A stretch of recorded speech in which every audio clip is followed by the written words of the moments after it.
Jewellery হাউসের ডাকাতি, আহত কর্মচারী। দক্ষিণ ২৪ পরগনার চাম্পাহাটি অঞ্চলে দিনের আলোয় ঘটে গেল চাঞ্চল্যকর ডাকাতি।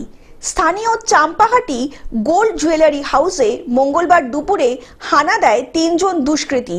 জানা গিয়েছে দুটি বাইকে করে ৩ জন ব্যক্তি দোকানে আসে। প্রত্যেকের মুখে হেলমেট ছিল যাতে তাদেরকে চিহ্নিত করা না যায়।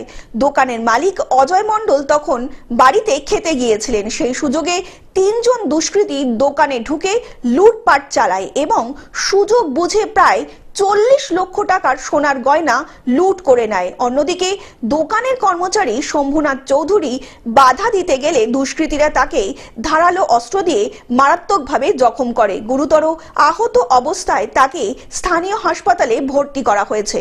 অন্যদিকে লুটপাট চালানোর পরে দুষ্কৃতীরা যাতে নিজেদেরকে চিহ্নিত করতে না পারে তার জন্য তারা দোকানের সিসিটিভি ফুটেজের হার্ড ডিস্ক খুলে নিয়ে যায়। পরিস্থিতি স্বাভাবিক করতে এলাকায় বাড়ানো হয়েছে পুলিশি নজরদারি। একজন এসেছিল রূপোর মাল দেখতে এসেছিল, রূপোর মালটা দেখলো, আমি বাজেটটা বললাম, আমার বাজেট শর্ট, বেরিয়ে চলে গেল। কিছুক্ষণ পরে আমি দরজাটা তালা মেরেছি, আমি বাইরে থেকে বললো যে আমি মালটা নিতে পারবো, মালটা আমাকে দিয়ে দিন। আমি আবার খুললাম, সেটা আমার বোন সেখানে খুলে ঢুকলো। ওর পিছিয়ে পিছিয়ে তখন যারা ঢোকার তারা ২-৩ জন ঢুকে গেল। সব মিলে কতজন ভিতর ঢুকেছে? ৩ জন। আপনার গায়ের এই অবস্থা হলো কিভাবে? দক্ষিণ ২৪ পরগনা থেকে বাবলু প্রামাণিকের রিপোর্ট, গ্লোব নিউজ।